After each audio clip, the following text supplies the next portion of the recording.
A question for the 70s. Can man survive? Here's one answer from Dr. Harrison Brown, a professor of both geochemistry and of science and government at the California Institute of Technology. I see no reason to doubt that man can survive. I think there's a very serious question that he will survive. I am doubtful because with the fantastic upsurge of modern technology, we find ourselves in a situation where we are creating problems more rapidly than we are solving them. We really do not understand the world in which we live, and we understand far less the world that we are creating. As a result, I fear that mankind, in effect, is painting himself into a corner from which he will not be able to extricate himself. But I stress that this is not necessary, because certainly we have it within our power to understand the world that we are creating and to behave accordingly. But to many people watchers, it continues to look like man will just go on painting himself into a corner, no matter how many warnings he's been given. This seems particularly true with the subject of this report, Resources and Man, produced by Walter McGraw for Group W, Westinghouse Broadcasting Company, with Dr. Harry Shapiro of the American Museum of Natural History as consultant. I'm Garry Moore. Except during those times when they are on strike, there is probably little in our lives that we take more for granted than our daily newspaper. But here are two views of our newspapers which you might not have considered. The first comes from the head of the New York City Uniformed Sanitation Men's Association, John DeLury. The one survey that our union made dealt with the Sunday editions of the Daily News and the New York Times.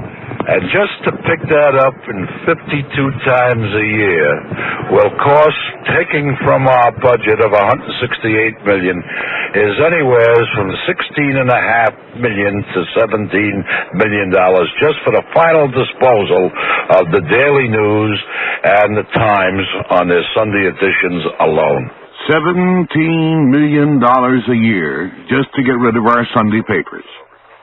Now, another view. This time from the head of New York State's Comprehensive Planning Agency, Dave Brandon. It's estimated that 40% of the average family's waste right now is in newspapers. Every time we save a ton of newspaper and recycle it through to be printed on again, we've removed the need to cut down 17 trees. Our newspapers are just one example, among countless others, of just how complex our world has become. Has it become too complex? Can we handle the world we have made, to say nothing of the world into which man came? Yes, we're living in two worlds at one time, and our consultant, Dr. Harry Shapiro, wonders about this schizoid situation. There is the natural environment in which we all live, the air, the sun, the mountains, the water, the plants, the animals. Everything that makes up the world we live in. It's in a kind of a balanced condition. It's a self-regulating mechanism. It isn't fixed or permanent. It has undergone changes, modified this way or that way, but always self-regulated. There have been periods of glaciation that have changed the climate of the Earth considerably, and they've retreated in advance. But always the system has been in balance. The organisms that have lived in it have had to move with these changes and adjust to them, but they haven't had to do anything to keep that system going. It's self-regulating. And it is self-regulating because built into the system are these mechanisms that keep it going. If you destroy some aspects of it, you make it impossible for that system to keep on in its self-regulating fashion. There's no knowing what kind of dislocation you might be able to achieve if you can do enough distortion to the balancing mechanism, something we don't know too much about. Some of the ideas that have come up recently about this are quite terrifying. And unwittingly, man might do something that could throw this whole mechanism out of gear. Now, what has been the thing that has been threatening this? More and more in the course of his evolution, man has been creating an artificial world in which he lives, to which he has become adapted. The city is a man-made thing. It wasn't created by this natural environment. It was created by man. And the things that keep the city going, the power lines, the automobiles, the subways, all of these things are man-made. And if man isn't there to keep them going, they'll fall apart very, very quickly. They even fall apart with man trying to keep them going. One of the great problems in these complex cities is that maintaining them is rather dull. Advancing them, extending them, opening up new fields for development is exciting. But the day-in, day-out job of keeping the city streets clean and collecting the garbage and seeing if there's enough oil for furnaces around the city is nowhere near as exciting, and these sometimes break down, perhaps with increasing frequency. But the point I'm making is that these urban complexes, which are now extending into every part of the country, is a man-made environment and is not self-regulating, but has to be maintained by man. Now, in order to do this, and as this has become more and more successful, it can begin to undermine and threaten the natural environment on which we ultimately depend, without which we cannot live. So there seems to be inherent in this development a disharmony between the development of man's culture, his technology, the world he lives in, and the natural world upon which all of this depends. Can we allow the man-made culture to damage the self-regulation of the natural environment so that that collapses? Obviously we can't if we want man to survive. This is the problem. How far can we go? We can't, at our present stage of knowledge, and we don't want to, I would think, have to take the responsibility of managing the entire environment of the earth, the way we manage our own culture. But as Dr. Brown pointed out, we may be painting ourselves into a corner. Professor Ian McHarg, chairman of the Department of Landscape Architecture and Regional Planning at the University of Pennsylvania, said this in a lecture at the American Museum of Natural History. Lauren Isley, this great cultural anthropologist at the University of Pennsylvania, he envisaged that time when man would begin to infest space. And so his image was this man then, far out in space, who from this distant vantage could see the small celestial orb that is our home. And as he came nearer to it, he perceived it to be green. Green, this biosphere, you see this thin film of light, was green, green from the verdure on land, green from the maritime algae in the oceans. And he perceived that the world was indeed a green celestial fruit. And as he came nearer still, he perceived that upon this green celestial fruit there were blemishes, necrotic tissue, pathological tissue, black, gray, brown, and from these blemishes extended dynamic tentacles. And he perceived, of course, that the necrotic pathological tissue in the world-wide body consisted of the cities and works of man, and asked, is man but a planetary disease? Now, I think the immediate sober conclusion is, yes, man is a planetary disease. Moreover, he is not only a disease, he is in fact an epidemic disease, according to the strictest definition of an epidemic, which is simply that there is one creature which multiplies at a super exponential rate, in the process of which destroys not only other creatures, but the environment upon which it itself depends. And, of course, its own proliferation leads to its own extinction. So by this definition, without doubt, man is a planetary disease, indeed an epidemic. We see this infinite, continuous, accelerating, super exponential proliferation of man representing man-planetary disease.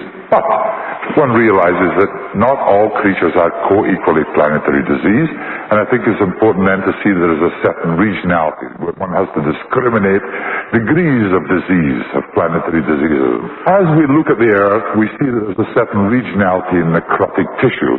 There seems a remarkable concentration of planetary diseases in the northern hemisphere, and they are particularly among those most materialistic and advanced nations. Here is the heartland of planetary diseases. There seems to be some variation here. The Russians clearly have all of the material instincts which could lead them to being successful planetary diseases, but they seem to be somehow constrained by the inefficiency of their system. In Europe, there is the same constraint, which is a certain defeat, concern with history and so on. But there is no question but that the heartland of planetary diseases, the very heartland of these people who lay about destroying, inflicting wheals and welts and scabs upon the world life body, is in North America. Here is the very quintessence of planetary diseaseism. This whole economy which is devoted to robbery of the world's resources and gluttony, which 6% of the world's population consumes 60% of the world's resources. And of course it doesn't seem to understand that you cannot continue to take 60% out of the world's resources continuously. You cannot do it. Arithmetically it cannot happen. It is a finite error, and where the material must be recycled in the system. We are in fact mining it. We treat it like vandals. In the process, of course, we also poison it, destroy it, diminish its productivity, and by our actions we are consuming non-renewable resources like drunks, and in fact ensuring the famine of the future for those people if they survive in that future time. It is a bit sobering to us drunks who are consuming the world's non-renewable resources to face the fact that by the year 2000, it is estimated that there will be no more natural resources at present commercial grades of oil, natural gas, uranium, lead, zinc, tin, gold, silver, or platinum. Shortly thereafter, copper will also have been added to that list. We have to face up to the fact that too many people are using too many of our resources too quickly. Since the beginning of the Industrial Revolution, each generation has consumed mineral resources equivalent to all previously consumed. At the Institute on Man and Science, Dave Brandon talked about this imbalance. The current world population is about 3.5 billion people. Our country is 200 million, a small amount of the total. Of that 3.5 billion population, it's estimated that 500 million right now are in a state of starvation. Another billion is estimated to be undernourished, so that you have 1.5 billion that fall into a category of not even being able to sustain themselves at a food level which is considered acceptable from a biological standpoint. Of the 2 billion who are considered to have adequate food, the vast majority of those really do not have what is considered a quality of life standard which would be desirable. Now, you can pick any that you want and determine where that magic level would fall. But the sheer fact of the matter is that a huge population exists on this earth, and a huge number of that population are not now at a quality level. Some experts in the field, in fact, have suggested that the world right now is way beyond its population limits if we are willing to face the issue of each individual that is alive should have not just a bare food level of operation, but some kind of quality of life. It's been estimated that if we were to have that quality of life right now for all, we really would have to reduce the number of people on the earth right now to 500 million, 1/7 of the amount that is currently on the earth. Now that's saying that we take the average American standard of living, but even if you take some other quality of life, there is obviously a major problem for the earth. A great deal is said concerning the fact that the United States has less than 10% of the world's population. We use more than 50% of the world's resources. In reality, we actually don't consume the resources of the world. Rather, we have the bad habit of utilizing resources, and then when we're done with them for the time being, we leave them in a state of waste and dispersal, which has the effect of making us feel the resources are used up, and the side effects of environmental imbalance, which we refer to as pollution. The Earth is finite, and the scientists will tell you that everything cycles and is still there. Our difficulty is that we haven't been able to develop closed systems of use of our natural resources in a fashion where we can handle them as a society and not create side effects through environmental problems and pollution. In effect, every bit of waste and surplus from man's use of the resources should be considered as raw materials for other uses. Waste containers should be thrown aside. We shouldn't consider we have waste containers. We should consider we have classification containers where we're putting our waste into categories where they can be reprocessed and reused. The need to move technology forward at this point to develop closed systems of use and reuse of materials and cycling materials is obvious if we're going to maintain any degree of balance between the size of our population and the ability of our environment and our resources to handle it. There is some black humor in the notion that man's survival may, in part, be dependent upon his ability to use, with some wisdom, his garbage. A part of his garbage is called solid waste, and Richard Vaughn is the director of the Bureau of Solid Waste Management of the Environmental Health Service of the United States Department of Health, Education, and Welfare. Producer Walter McGraw talked to him. Solid waste have been generally described as the solid discards of society. They include the garbage, abandoned automobiles, old refrigerators, tree limbs, street sweepings, this kind of material. We have to manage some 350 million tons of this kind of material that originates from cities and industries. How to gear up to be able to satisfactorily collect and dispose of this material without harming the environment and staying within some economic limits is quite a challenge for the country today. The sheer amount or quantity of the material that you have to handle has been going up a lot faster than, for example, population has. It is directly proportional to population in that every new person has a certain amount of waste, but in addition, the amount that each person has, their per capita generation, is increasing. For example, in 1920s, each person generated in the neighborhood of 2 pounds of solid waste per person per day. Today, this figure is in excess of 6. So that if you add the two together, that is more people and more waste per person, the amount of waste totally that one has to handle is going up very, very fast. It's expected, for example, to double in about the next 20 years, although population is only supposed to maybe increase by 50% during that time. I think the average person can't imagine a couple of cans and maybe a few envelopes being 6 pounds of waste. If you take a look through your garbage can, you'd find that there's a tremendous amount of paper.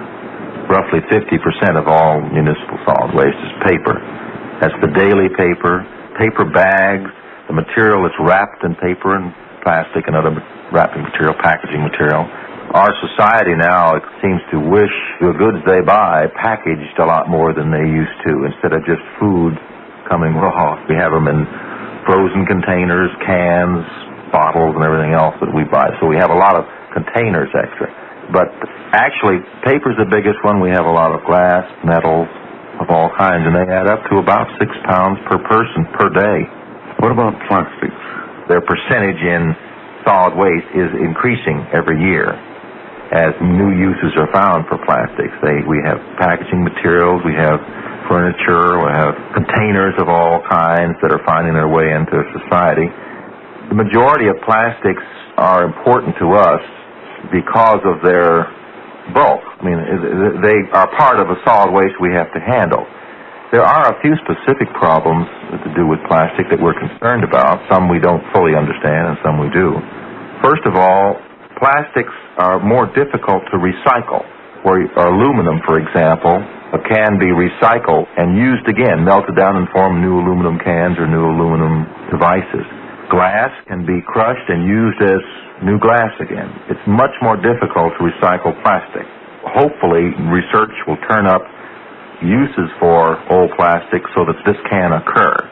The other thing is that plastics are almost indestructible and will not go back to the soil through biodegradation or natural deterioration processes. It's possible that some changes in construction can be made to make this possible, too. There are some unanswered questions about certain plastics that form toxic products when heated. I shouldn't say toxic in the form of killing people, but toxic in the form of hurting vegetation, toxic in the form of causing corrosion that would damage incinerators. We're looking into this very carefully, and when we get enough evidence, we're probably going to take a little stronger position on this. Right now, we know it's a potential problem, and we're trying to work with the manufacturers of this goods to come up with some better solutions than we have proposed now. You mentioned automobiles. The terms abandoned automobiles is one thing. That is, people just get tired of them and just leave them on the street. This is an extra problem in that it creates a legal, how do you get them off? What do you do with them? But really a bigger problem, which this is a part of, is discarded automobiles. And there's about 7 million of these every year that people want to, they're through with them. They can't use them anymore. A percentage of these are just abandoned by their owners. Fortunately, the majority of these are turned in to a scrap dealer or processor and either recycled to make new steel, or they're allowed to accumulate as an inventory. Along the countryside, you may see, as you drive along sometimes, these numerous acres filled with old rotting hulks of automobiles. This, we think, is maybe it isn't the greatest health problem in the world, but it sure is not very pleasing to our environment to have this occur. And what's happened is the inventories of old hulks is going up and up and up each year. Do we have any figures on how much it costs us to get rid of this 6 pounds per person per day? In the United States, we're spending $4 billion a year to collect and dispose of solid waste, and doing a poor job. About 10% of it is not even collected. That is, it's up to the individual producer, the householder, to do something with it himself. This means that he would have to either put it in the back of his car or truck, either dump it indiscriminately or take it to a disposal site. Now, the amount that's collected, this is where we have the best figures, approximately 90% of it is disposed of in or on the land, called land disposal. The other 10% is divided between incineration, composting, and other methods of disposal. Let's take a look at land disposal, the 90% first. 94% of that is inadequate, unsatisfactory. Nothing really but either open dumps or slight modification of open dumps. Only 6% of the land disposal in this country is what we call satisfactory. Our judgment here says if it's satisfactory, it should not pollute the air or water. You should have daily cover so that you have no rats and no burning at any time. The other 10%, we have about 300 municipal incinerators in this country. 75% of these, we estimate, are not adequate, primarily because they lack the proper air cleaning devices that would prevent them from polluting the air when the material is burned. In some cases, they also pollute the water. It sounds funny, an incinerator polluting water, but many times the burned material, after it's burned up, the residue is put down in quench water, so it cools and can be taken away for disposal. If this material is not disposed of, or if the quench water is allowed to get into a creek, this can cause water pollution problems. What would be some of the satisfactory solutions? First of all, we think it should be on a threefold approach, satisfactory solutions. Number one, the country should investigate ways to cut down the amount of waste that we generate. Anything you can succeed in that, of course, makes it unnecessary to find disposal methods. But if we can be satisfied with less goods, less material, less packaging of the way, but just cut down the amount of waste that we have. Number two, look at this material that we throw away and say to ourselves, can't we use this again some way rather than just throwing it away? In other words, reclaim it, recycle it, develop methods for picking what you want out of the garbage or the waste stream and putting it back into society. That takes care of another problem. Now, what's left over after these two would be what we have to dispose of. Then we say, use existing technologies to the best manner you can, and develop new methods of disposal which are even more satisfactory and more economical. Existing technology would be, for land disposal, would be a sanitary landfill. Methods of incineration, if they're going to use this, should be those that do not pollute the air, that have proper air cleaning devices on them, and properly handle their quench water and their residue so that this causes no environmental problem. You can build an incinerator that does this today. You can dispose of waste in a sanitary landfill in most places, not in all places, but in most places that does a good job, it's economical, and it does not hurt the environment. Also, from a reclamation standpoint, composting is a way to do a satisfactory job, providing you have a market for the end product. Start off on your first point. You say less packaging and so forth. Isn't this going against the trend of wanting an ever-increasing gross national product? Yes, it is. We recognize we're bucking a trend, and we're saying maybe it's about time that America took a good look at itself and questioned whether they should or shouldn't buck this trend, whether they should or shouldn't demand more and more goods, more cars, more this, more everything. We're not trying to prejudge this issue. We're just saying you take a look and see if it's possible to get by in a good standard of living with fewer goods. Aren't you going to make some enemies this way? Well, that's true, yes. I figure that in doing our job, almost everything we do will make enemies of someone. I mean, we can't please everybody, and the ones we're trying to please are the citizens of the country, because that's what we're really working for a better environment for them. Do you think people want less? I don't know. I don't think they've had to face the question of more goods or a poorer environment. I don't think they've had to make this judgment, and we're trying to maybe pose to the citizens of this country, is the environment, a good environment, important to you? If it is, to keep this good environment, you're going to have to do with less goods. You're going to have to spend a bigger portion of your tax dollar or your money in taking care of the waste that you have. And this is a decision of the people. If they want a poor environment, maybe they can have more goods. Maybe these aren't irreconcilable, I don't know, but it seems to me that we've got to take hard looks at this if we're going to have an America 20 years from now that has clean air and clean water and a clean landscape. The idea of an ever-growing gross national product has been called a Trojan horse with the diplomatic privileges of a sacred cow. Caltech's Professor Harrison Brown feels much this way. It's very interesting how attached we are to this index which we call the gross national product. This is the summation of all the goods and services produced in the United States. But what we tend to forget is that increasing proportions of the gross national product are derived from activities which we must undertake in order to undo damage that has been done by other activities. One group of people advertises cigarettes. That counts as a part of the gross national product. Another group of people makes their living in lung surgery. That's another part of the gross national product. Or let us take the example of an industrial plant on a river which dumps materials into the river, and its activity count as a part of the gross national product. And then the people down below that plant have to remove that material from the river, and that counts as a part of the gross national product. And no one has really made a study of what part of our total gross national product is really just activity to undo damage that we have done through another part of the gross national product.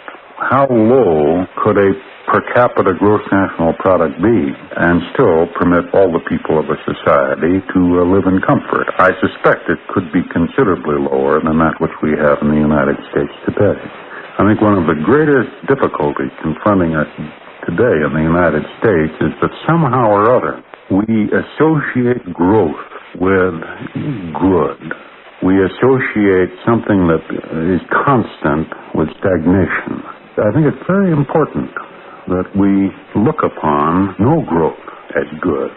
And other environmentalists have suggested that we repeal all laws that honor Mother's Day.